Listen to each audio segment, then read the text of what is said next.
welcome to Mutiara's Journey.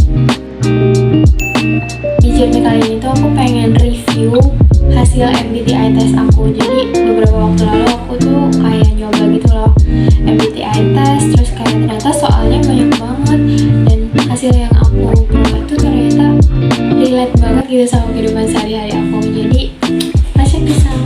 Oke, jadi MBTI test itu adalah singkatan dari Myers-Briggs Type Indicator yang merupakan tes yang digunakan untuk mengenal gitu kepribadian seseorang, untuk orang-orang yang mungkin kayak aku tuh kepribadiannya apa sih gitu, bisa dibantu gitu ya untuk menemukan jawabannya tuh lewat tes ini. Dan hasilnya tuh ternyata relate banget gitu. Aku nyelesain semua soalnya, ternyata hasil dari MBTI test aku itu adalah ISFP. Jadi aku tuh kepribadiannya ISFP gitu. I buat introvert, S buat observant. Aku juga nggak tahu kenapa S-nya itu nggak diganti O, kan sama-sama observant gitu. Terus F-nya itu feeling dan P-nya itu prospecting.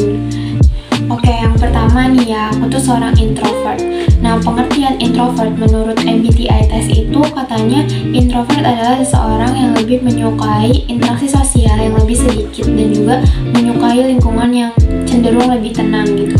Dan saat aku berusaha untuk menghubungkan itu ke dalam kehidupan sehari-hari aku, iya benar, jadi aku tuh bener-bener kayak nggak bisa yang langsung berbaur ke banyak orang gitu. Dan juga cuma bisa mengeluarkan sisi-sisi tertentu dalam diri aku yang kayak kadang tuh aku tuh suka gak jelas gitu, absurd, lebih cheerful ketika dengan orang-orang yang memang sefrekuensi atau orang-orang yang cocok gitu sama aku. Contohnya tuh kayak sama adik aku, kalau sama ibu sama bapak tuh aku kadang kayak punya kayak batasan gitu loh, nggak bisa seterbuka itu kadang yang rasanya.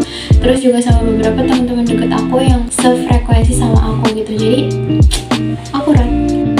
Oke, selanjutnya tuh ada observant. Jadi aku tuh seorang observant, dimana observant itu adalah orang yang jeli, pragmatis, dan membumi. Aku nggak tahu, tapi kayak ini tuh terkesan kayak berlebihan, tapi ya udah ya sebutin aja.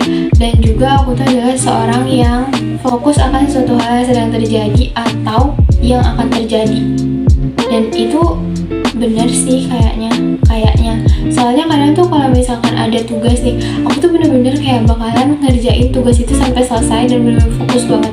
Nanti kalau itu udah fokus, udah selesai gitu ya, nanti aku akan buru-buru ke yang akan terjadi, ke tugas selanjutnya gitu. Itu termasuk perumpamannya gak sih? Tapi menurutku itu termasuk. Jadi oke. Yang ketiga itu adalah feeling. Jadi feeling itu maksudnya kayak seseorang tuh menghargai akan ekspresi emosi dan juga memiliki tingkat kepekaan gitu. Kepekaan yang tinggi mungkin ya maksudnya, karena agak relate sih, soalnya aku tuh bener-bener apa-apa pakai perasaan gitu. Dan kadang itu juga menghambat sebenarnya, harusnya pakai logik tapi aku tuh pakai perasaan. Tapi itu kayaknya hal umum yang dirasakan oleh semua wanita nggak sih? I don't know, tapi ya tes ini relate sih, untuk yang ini relate banget karena aku tuh gampang nangis juga. Jadi kayak kalau misalnya ada hal yang sensitif dikit atau kayak diremehin gitu, itu tuh aku bener-bener akan ngerasa upset banget, gampang baper. Tapi ini kadang tuh akan menjadi sifat yang negatif ya. Jadi reminder untuk myself, jangan terlalu mengedepankan feeling.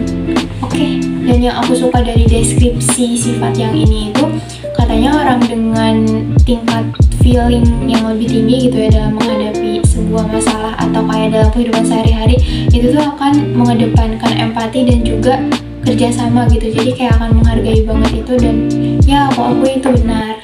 Jadi relate juga. Nah, yang terakhir itu ada prospecting. Jadi prospecting itu adalah orang-orang yang bisa untuk berimprovisasi dan bisa beradaptasi dengan peluang gitu, bisa memanfaatkan kesempatan istilahnya. Dan yang aku suka dari penjelasan sifat yang ini itu, orang-orang dengan tipe seperti ini adalah orang-orang yang tidak suka mengikuti arus dan istilahnya tuh excited sama hal baru gitu. Dan menurutku itu benar, karena aku nggak suka ngikutin arus atau kayak ikut-ikutan sama orang sedangkan akunya nggak mau. So it's correct. Nah, dari hasil MBTI test yang aku peroleh, aku suka banget sih sama hasil ini karena ternyata relate banget dan aku bisa jadi mengenal gitu kepribadian diri aku tuh seperti apa. Mungkin teman-teman bisa nyoba juga supaya tahu kepribadian teman-teman itu seperti apa. Tapi sebenarnya ini aku udah telat banget sih, harusnya nyoba dari dulu. Aku baru nyoba baru-baru ini, jadi pasti kalian juga udah pernah nyoba kan. Jadi video ini dibuat hanya untuk have fun saja, karena aku ingin banget buat video ini. Mungkin untuk kenang-kenangan di next time. Oke, sekian dulu journey kali ini. See you guys in the next journey. Bye bye.